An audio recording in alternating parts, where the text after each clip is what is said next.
Buenas tardes a todos, bienvenidos a la clase del día de hoy. Hoy, en base al diplomado de docencia universitaria de la UPEL, en relación al módulo de TICS como herramientas en el proceso de enseñanza-aprendizaje, vamos a aprender cómo se desarrolla desde el punto de vista embriológico en relación a la gestación desde la segunda semana hasta lo que es el nacimiento. Entonces, vamos a iniciar con la clase del día de hoy. En este momento voy a compartir mi pantalla para que ustedes puedan observar lo que estoy realizando y además de eso, entonces vamos a ver un material especialmente diseñado para la clase correspondiente desde el punto de vista embriológico, a la segunda semana de gestación. Entonces, chicos, bienvenidos a todos nuevamente y vamos a dar en este momento inicio a la clase que nos corresponde. Entonces, bienvenidos sean todos. Me presento. Mi nombre es Gianfranco Martínez. El día de hoy voy a ser su facilitador en lo que corresponde a este tema que vamos a estar estudiando.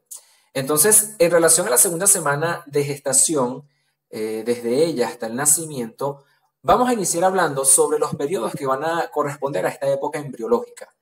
Es así como vamos a conseguir el periodo prenatal, es decir, antes del nacimiento, y que a su vez lo vamos a dividir en tres partes importantes. El periodo preembrionario, que va desde la semana 0, es decir, desde la concepción hasta la semana número 2. Luego tenemos desde la semana número 3 hasta la número 8 el periodo embrionario. Y por último tenemos el periodo fetal, en donde ya llamamos, es aquí después de la semana número 9, cuando podemos decir que es un feto lo que se está gestando hasta que nace y se convierte en un neonato en la época postnatal, en el periodo neonatal. Acá vamos a observar en esta imagen un corte sagital de una mujer con, por supuesto, un útero gestante, en donde podemos observar el útero con esa gruesa capa muscular correspondiente al miometrio e importante desde el punto de vista del parto.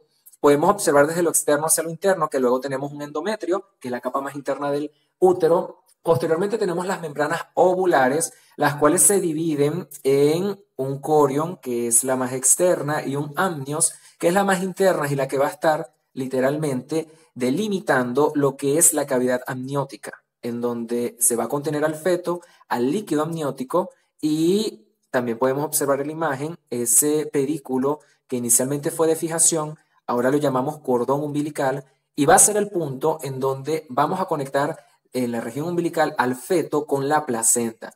Podemos observar a la placenta allí bien adherida, en este caso al estroma uterino, y se observan también las vellosidades coriónicas o definitivas, que son las terciarias, que van a estar formando los cotiledones, que son las unidades anatómicas y estructurales, en este caso, de nuestra placenta, para poder brindar todo lo necesario para que nuestro feto se desarrolle y pueda vivir de manera intrauterina. Una vez que tenemos claro esto, entonces, podemos iniciar donde quedamos la clase pasada en relación a la segunda semana del desarrollo, donde observamos acá que el blastocisto, que es esta estructura que nos encontramos en la pantalla, fíjense que ella internamente va a tener una masa celular interna que se denomina embrioblasto, de la cual se van a desarrollar los diversos órganos, sistemas y partes del embrión, y externamente, es decir, todo lo que está rodeando a esa cavidad del blastocisto, con la capa de células que se encuentran por encima del embrioblasto, se va a encontrar una zona denominada masa celular externa o trofoblasto, la cual tiene como finalidad formar lo que serán las membranas ovulares y también lo que corresponde a la placenta con el cordón umbilical.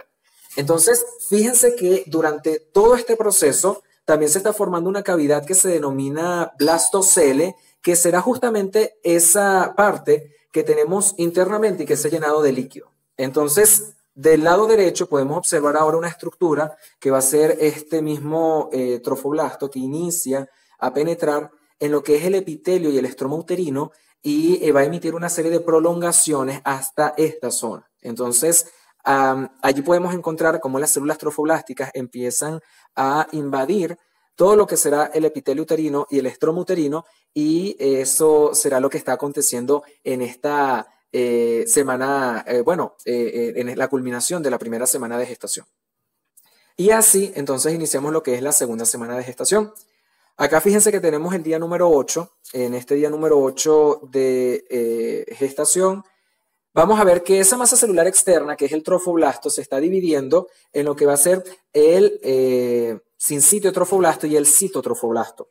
El citotrofoblasto es una capa de células internas, la más interna de ellas dos, la cual está formando una serie de células que son mononucleadas. Ellas van a ser bien delimitadas. Ustedes, de hecho, tenemos una imagen en donde la vamos a observar bien. Y la diferencia básica para diferenciar cuál es el sitio y cuál es el sincitio trofoblasto es que el citotrofoblasto está bien delimitado. Podemos observar cada una de las unidades celulares que lo van a conformar.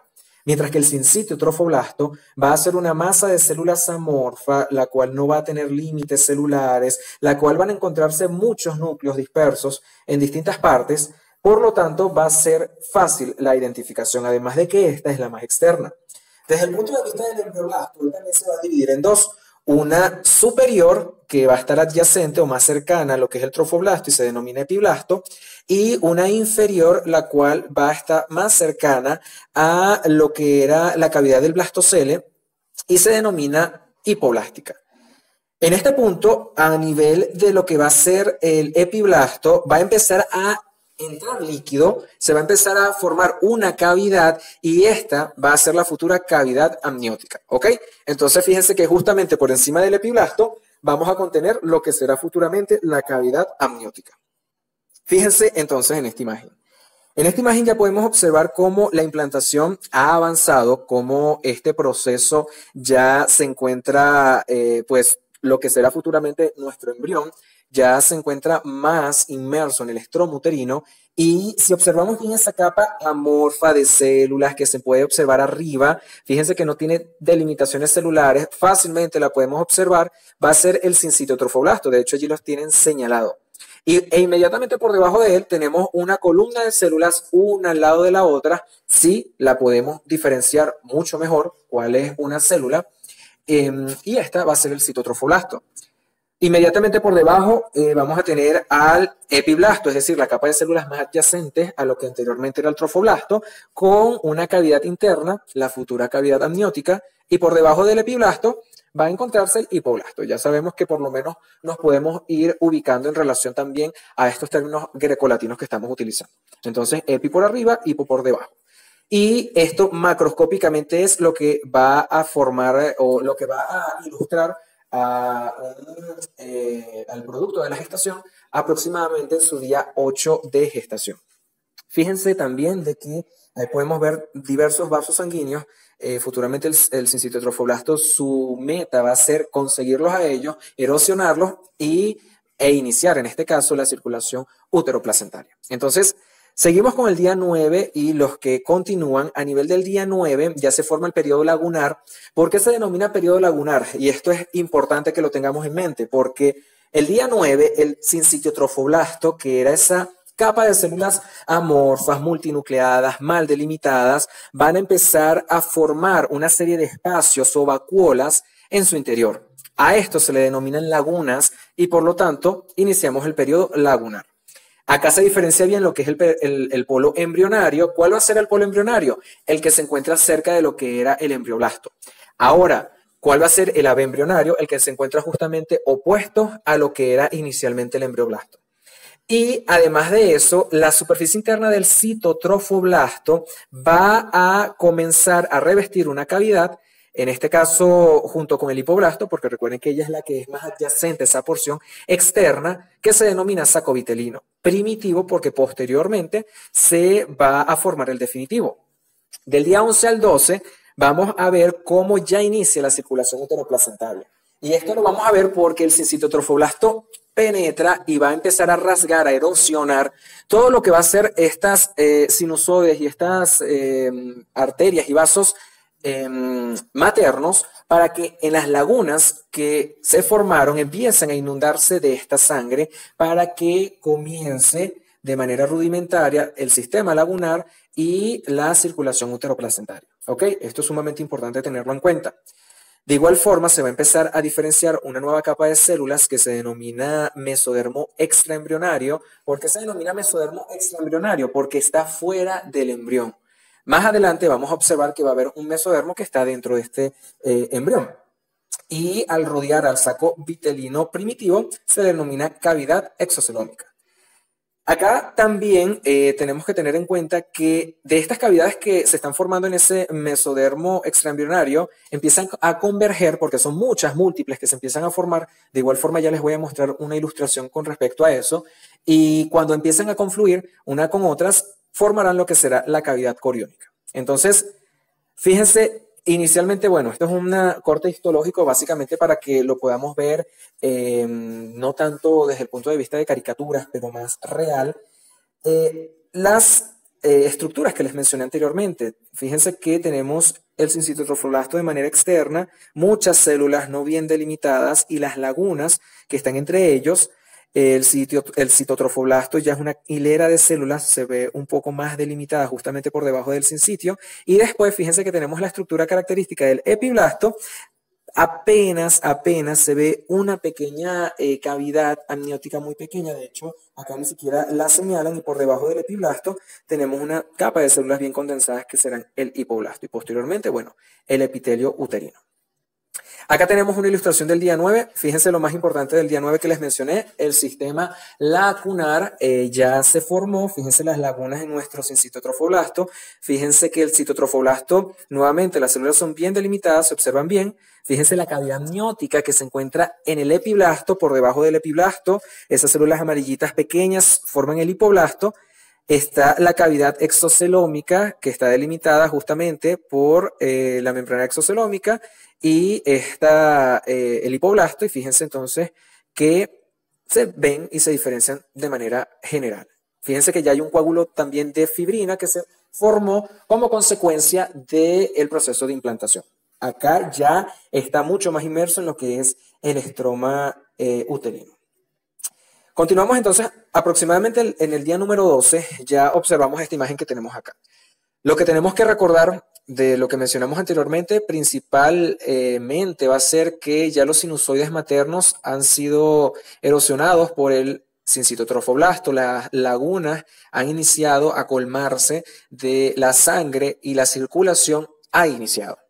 Fíjense que el citotrofoblasto por debajo del sincitio se diferencia muy bien. Nuevamente observamos lo que es el epiblasto y el hipoblasto. Recuerden que el epiblasto, las células tienden a ser más grandes que el hipo, y también se observa la cavidad amniótica. Y en el mesodermo extraembrionario, si ven, ya sabemos que esa es la cavidad que está formando el saco vitelino primitivo, pero si se ven más a la periferia de la cavidad que forma el saco vitelino primitivo, observan una serie de vacuolas, de cavidades pequeñas.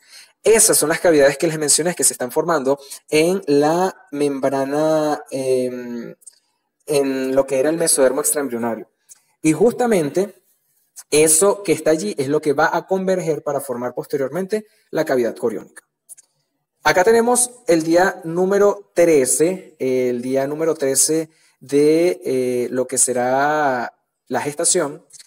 Acá es importante tener en cuenta que el trofoblasto ya va a empezar a formar unas estructuras que son principales en lo que será la placenta y todo lo asociado a ella. Esto es lo que se denomina el periodo vellocitario. El periodo vellocitario van a ser una serie de columnas celulares en donde, si yo tengo que el citotrofoblasto es el más externo y el citotrofoblasto es el más interno, ahora el citotrofoblasto va a comenzar a protruir dentro del sincitiotrofoblasto. Por lo tanto, me van a quedar unas estructuras a manera de vellosidades primarias que tienen una cubierta externa de sincitiotrofoblasto y una más interna de citotrofoblasto. Estas vellosidades primarias van a continuar evolucionando posteriormente hasta llegar a ser terciarias o definitivas y van a comenzar a ser lo inicial, lo principal de nuestra futura placenta. Se forma un saco vitelino secundario también. Y acá el mesodermo extraembrionario va a empezar a atravesar la cavidad coriónica para formar el pedículo de fijación que, como les mencioné, formará posteriormente lo que es el cordón umbilical. Fíjense esto que tenemos acá en negritas, en donde dice que a veces la implantación puede provocar un sangrado. Un aumento del flujo sanguíneo por todas las condiciones propias de la gestación que tienen lugar hacia el día número 28. Posterior, por supuesto, que coincide con el periodo menstrual. Muchas veces puede confundirse, esto se le denomina signo de Long-Evans y es importante tener en cuenta que siempre que exista la sospecha de embarazo es necesario acudir a un especialista porque es la única manera entonces de corroborar o no que existe un embarazo. Fíjense entonces el día número 13 de gestación. Acá podemos observar todo lo asociado a lo que será ulteriormente el producto de la gestación a este nivel. Fíjense que ya hay una gran cavidad que se formó, una cavidad coriónica en relación al mesodermo extraembrionario. Sigue habiendo mesodermo extraembrionario. Fíjense cómo hay un engruesamiento del mismo, se dirige hasta lo que es el polo embrionario, es decir, donde está el embrioblasto, y aquí se vuelven a diferenciar las mismas estructuras que ya hemos conversado. Fíjense que por encima está el epiblasto, por debajo el hipoblasto, y fíjense que arriba se observa como el citotrofoblasto ha protruido sobre el sincitio trofoblasto y se ven una especie de vellosidades, literalmente parecieran unos vellos que están naciendo y por eso de allí reciben su nombre. Vamos a continuar entonces, chicos, con la siguiente diapositiva, en donde ya llegamos a la tercera semana de gestación, en donde va a ocurrir uno de los procesos más importantes, de mayor relevancia, que vamos a tener siempre para lo que va a ser el proceso de el desarrollo embrionario, que va a ser la gastrulación. La gastrulación es el proceso de formación de las tres capas germinales esenciales, primordiales y principales en todo lo que será este proceso de desarrollo embrionario. Acá ya estamos en el periodo embrionario y a partir de lo que es el epiblasto se van a formar estas tres capas. Ellas van a empezar a viajar a través de una estructura denominada línea primitiva. Estas células viajan del epiblasto, migran a través de ella y van a empezar a ocupar lo que era anteriormente el hipoblasto. Unas se encuentran o se van a quedar entre lo que anteriormente era hipoblasto y anteriormente epiblasto, y otras se quedan en el epiblasto. Entonces, las que se quedaron en el epiblasto se van a denominar ahora ectodermo. Las que van a sustituir las células del hipoblasto se van a denominar endodermo, y las que se encuentran entre el endodermo y el ectodermo se denominan mesodermo, y de allí se van a formar todos los órganos que van a ulteriormente, futuramente, producir los sistemas de nuestro futuro neonato. En este caso, vamos a observar mejor estas imágenes para entender lo que les acabo de mencionar. Fíjense que acá tenemos del lado izquierdo una imagen que está observando parte de, bueno, aquí observamos claramente cuál es el sincitio trofoblasto, el citotrofoblasto, el mesodermo extraembrionario, también se ve el pedículo de fijación, y vemos las dos cavidades. Recordemos que la de arriba es la cavidad amniótica y la de abajo el saco vitelino ya definitivo. Tenemos las células que están por encima, que es el epiblasto y el hipoblasto. Entonces, hacemos un corte transversal a nivel de la cavidad amniótica y lo vamos a observar desde arriba, una vista superior. Y eso es lo que tenemos en la imagen B que tenemos a mano derecha. Fíjense que acá tenemos el epiblasto arriba, que es la que tiene una coloración más azulada, y por debajo más amarillenta el hipoblasto. Observen la línea primitiva y observen la membrana bucofaríngea que futuramente va a formar todas esas estructuras. A través de la línea primitiva, las células del epiblasto, disculpen, van a empezar a migrar para ocupar el puesto del hipoblasto y formar entonces lo que es la gastrulación. Entonces, vamos a continuar con la siguiente diapositiva, en donde vemos una imagen muy característica que estoy seguro que ya la han apreciado antes, en donde observamos el nódulo primitivo, en donde se encuentra también la fosita primitiva, tenemos la línea primitiva y fíjense cómo del epiblasto empiezan a migrar estas células, ocupando el lugar del hipoblasto y unas quedándose entre lo que anteriormente era el epiblasto y el hipoblasto. Y voy a volverles a repetir esto porque es muy importante que quede claro. Anteriormente, lo que se conocía como hipoblasto, ahora se conocerá como endodermo, y el mesodermo van a ser las células que se encuentran entre este endodermo y ahora el ectodermo, que fueron las células que se quedaron donde se encontraba el epiblasto y no migraron. ¿Ok? De allí van a salir órganos muy puntuales y muy importantes que serán los que vamos a comentar próximamente.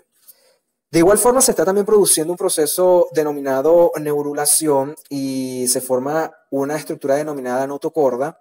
Esto está ocurriendo, bueno, como pueden observar también en la imagen que tenemos del lado izquierdo, porque las células que se estaban desplazando de la fosita primitiva van a empezar a dirigirse hacia la línea media. Y cuando esto ocurre, van a empezar a formar una estructura que inicialmente tiene una porción, una estructura similar a una placa que empieza a tubularse hasta formar lo que es la notocorda. Inicialmente placa notocordal, otras también le dicen precordal. Sin embargo, lo importante es que luego forma la notocorda. Si lo observamos en la última imagen que tenemos de a mano izquierda, fíjense que es ese tubito que se observa de color negro en el centro y que a los lados tenemos mesodermo. Entonces, este va a ser la fase para la formación, la base, disculpen, para la formación de todo lo asociado con el sistema nervioso, desde la placa neural hasta el tubo neural y sus afines. De hecho, justamente cuando empieza a aparecer la notocorda, también empieza un proceso de aumento de tamaño, de engrosamiento del ectodermo para que se forme la placa neural. Y aquí es cuando inicia entonces el proceso de neurulación, el proceso por medio del cual la placa neural va a formar el tubo neural. Y de allí entonces nuevamente se van a distribuir y formar todos los asociados con el sistema nervioso. Acá fíjense que este proceso de neurulación inicia con el engrosamiento del ectodermo, empiezan a formarse unos pliegues neurales hacia los lados que se empiezan a unir en el centro, siguiendo lo que será el surco neural. El surco neural, si nosotros observamos la imagen que tenemos del lado derecho, observamos que a los lados se forman estos pliegues, en el centro esa hendidura, ese hundimiento es lo que se denomina surco neural y ambos pliegues van a empezar a buscar unirse. Ellos se unen iniciando en lo que futuramente será la región cervical a nivel de la quinta somita y así va a empezar a producirse la unión desde allí hacia los extremos para que se pueda formar desde el punto de vista futuro lo que será el sistema nervioso central. Acá esta fusión se debe de completar. Inicialmente van a quedar los extremos, tanto el cefálico como el caudal, abiertos a la cavidad amniótica y a esto se les denomina neuroporos craneales y caudales o anterior al craneal y posterior al caudal. Fíjense que acá observamos ya una estructura mucho más madura, mucho más delimitada, estructurada. Fíjense que del lado derecho observamos bien lo que es el neuroporo craneal y caudal. Fíjense que el craneal tiende a ser más ancho, de allí van a desarrollarse también lo que será el encéfalo, el tronco encefálico y sus estructuras. Y aproximadamente el día 25 va a cerrar lo que será el neuropolo craneal y el caudal al día número 28. Una vez que ocurre esto, ya esto está representando el sistema nervioso central y fíjense que de aquí se van a desarrollar todas las estructuras que les estoy mencionando. ¿Ok?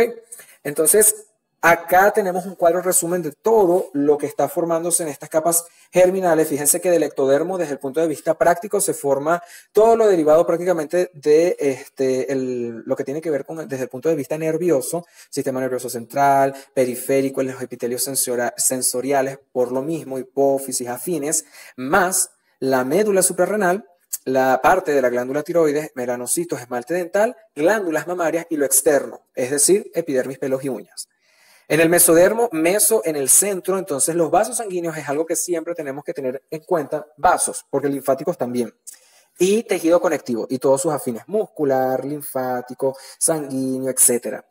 También tenemos algunos órganos específicos como riñones y vasos, gónadas y conductos genitales, la corteza suprarrenal y la dermis. Y por último tenemos que el endodermo, de allí se están derivando principalmente el aparato gastrointestinal y sus órganos anexos, como el sistema respiratorio, la vejiga urinaria, es una, digamos que excepción del mesodermo, parte de lo que será la tiroides, paratiroides y conducto auditivo, además del epitelio de revestimiento. Revestimiento principalmente de todo lo que tiene que ver con órganos internos.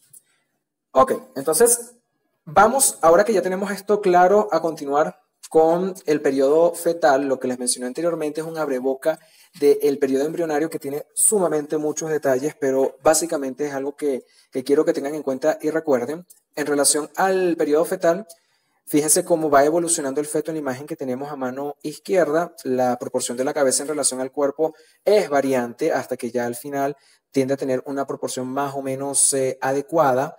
Generalmente nosotros expresamos todo esto en una edad gestacional, que es el tiempo de gestación, en semanas y en días. recordando que un embarazo normal tiene aproximadamente 28 días o 40 semanas a partir de la fecha de última menstruación. Y que también tenemos que tener en cuenta que el crecimiento longitudinal tiende a prevalecer en los primeros, en el segundo trimestre de embarazo, mientras que en el último el peso es lo que va a predominar. ¿Ok? En el tercer mes, entonces, ya vemos que el feto tiene una forma más humana, los ojos empiezan a desplazarse a su ubicación normal. Fíjense que las extremidades, aunque pequeñas, ya empiezan a formarse, a delimitarse y a encontrarse también focos de osificación. Y aproximadamente la semana número 12 podemos determinar el sexo. Entre el cuarto y el quinto mes, el feto se alarga rápidamente, aumenta de peso, ya se observa el lanugo, que es ese vello fino que lo va a estar cubriendo, y la madre puede notar movimientos. A nivel del sexto mes, ya muchos sistemas son capaces de funcionar, pero los más importantes, el nervioso y el respiratorio, no están maduros. Sigue creciendo nuestro feto. Entre el séptimo y el octavo mes, ahora ya va a adquirir un contorno más definido porque ya empieza a haber acumulación, aumento de peso y de tejido adiposo. Las glándulas sebáceas van a empezar a generar un producto importante para mantener el calor en ellos futuramente cuando nazcan, que se denomina vernix gaseoso o unto sebáceo, que es ese que vemos acá del lado izquierdo. Fíjense cómo es muy característico, es muy espeso también. Y en el noveno mes, el cráneo ya posee el mayor perímetro, los rasgos sexuales están bien diferenciados, pronunciados, los testículos deberían de encontrarse a nivel de los sacos escrotales y ya está preparado para que ocurra el fenómeno de nacimiento.